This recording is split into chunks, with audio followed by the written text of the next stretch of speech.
Good day, everyone, and welcome to the Contractor Safety Induction Training. This training is a mandatory requirement before you can start any work at Cognita Vietnam schools.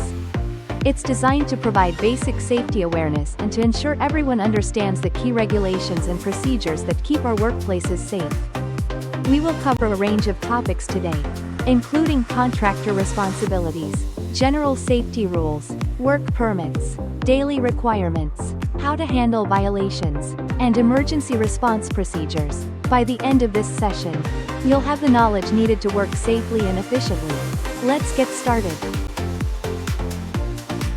As contractors, you play a critical role in maintaining safety on our premises.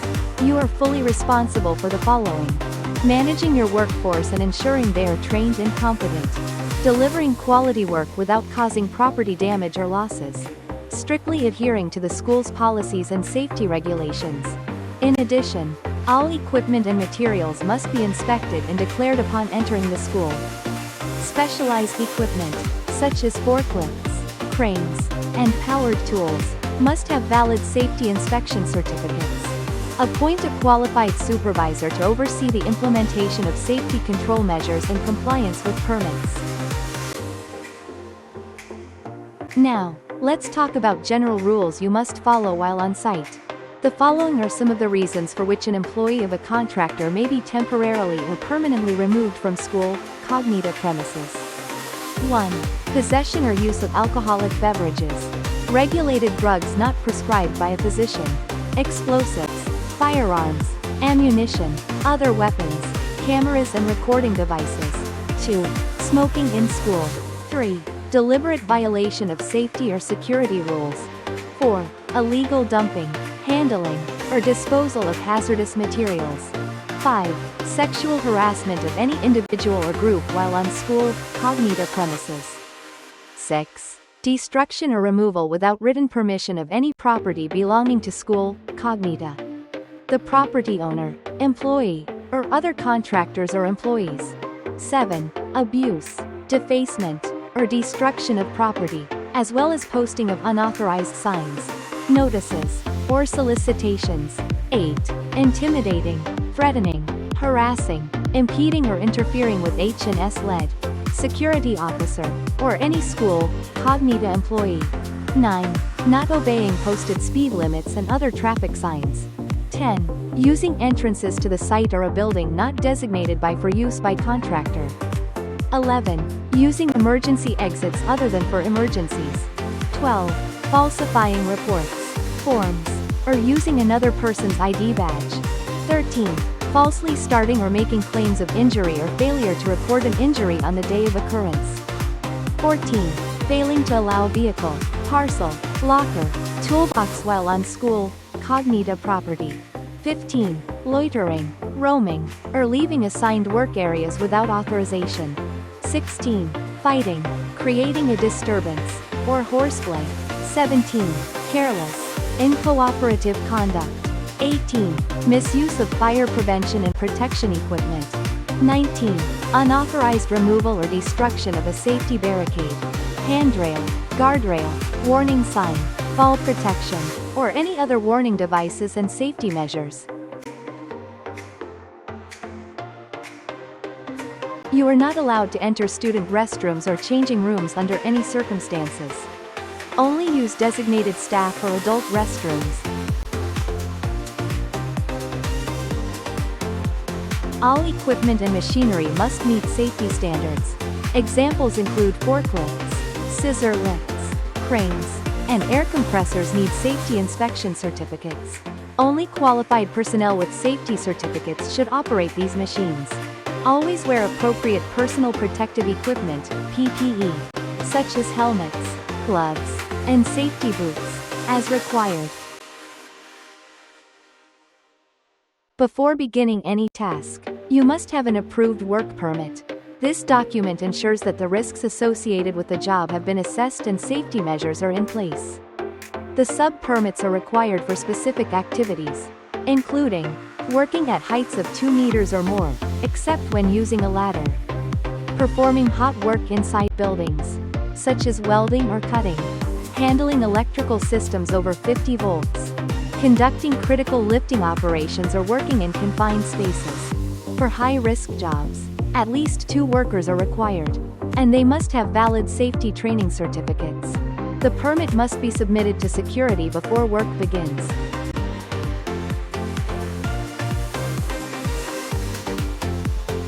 Here's what is expected of you on a daily basis. Standard working hours are from 8 a.m. to 5 p.m. Monday through Saturday. Any work outside these hours must be pre-approved by the work facilitator. You must submit daily reports detailing your work progress, upcoming tasks, and compliance with safety regulations. A toolbox meeting must be conducted at the start of each day to review safety control measures and discuss potential hazards. These meetings are vital to ensuring everyone is aware of risks and how to mitigate them.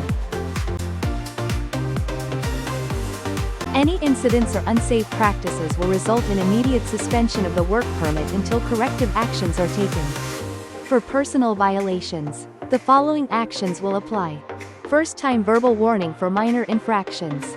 Second-time suspension from work for 1 day for repeated or moderate violations. Third-time blacklisting for severe or repeated safety violations.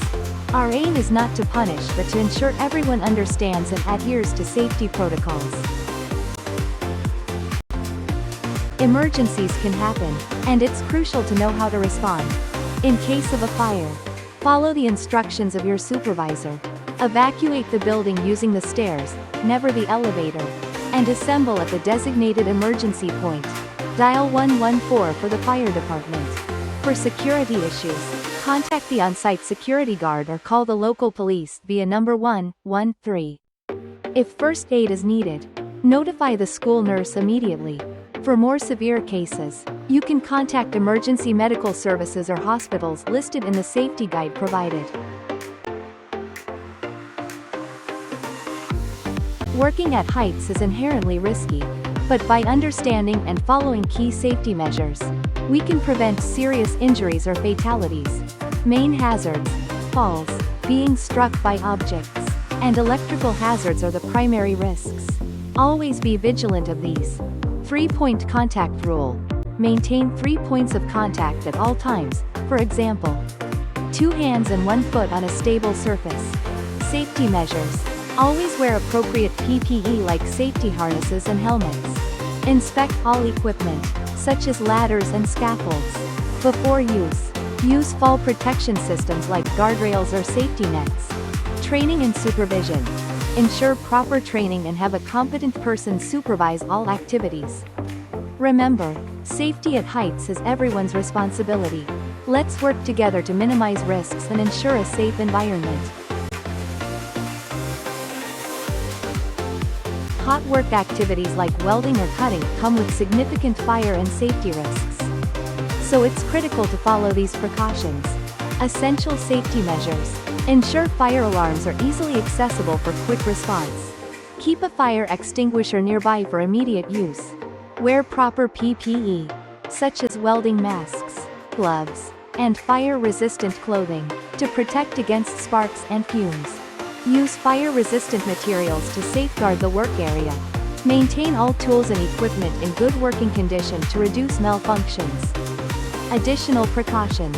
Conduct a pre-work inspection to identify and remove flammable materials. Assign a fire watch to monitor the area during and after work. Use a hot work permit system to control and authorize activities. Ensure proper ventilation to remove harmful fumes and gases. Ground all electrical equipment to prevent sparks.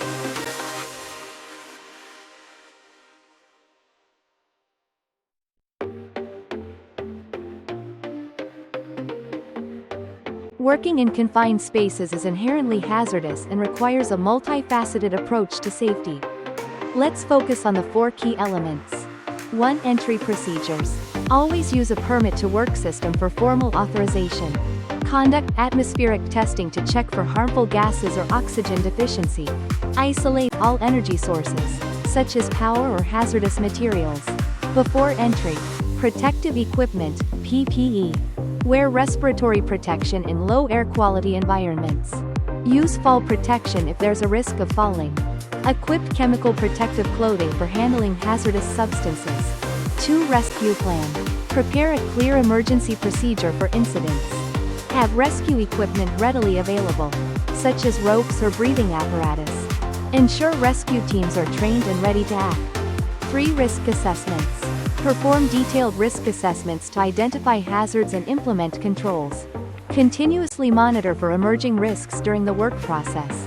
4. Key takeaways. Confined space work requires proper planning, strict controls, and emergency preparedness. Safety is a combination of administrative measures, like permits, and engineering controls, like ventilation and isolation.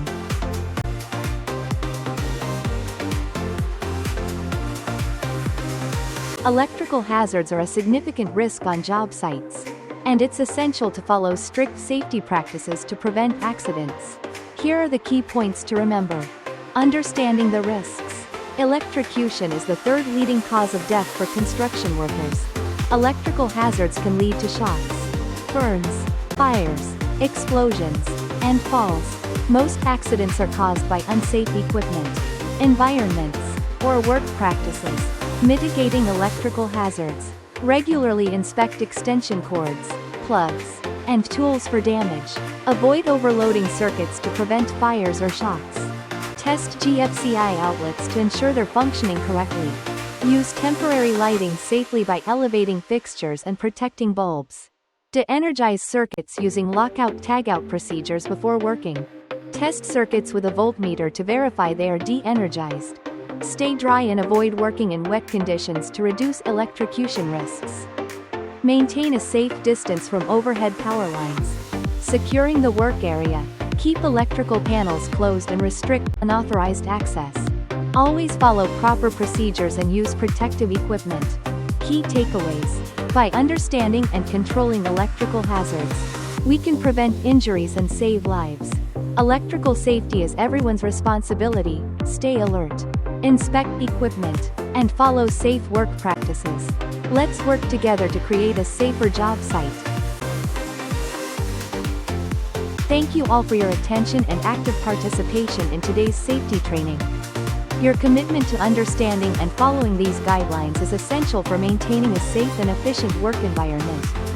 Remember, safety is not just about protecting yourself but also about looking out for your coworkers and ensuring everyone returns home safely at the end of the day. If you have any questions or need further clarification on any of the topics we covered, please don't hesitate to ask. Once again, thank you for your time. And let's continue to prioritize safety in everything we do. Have a great day.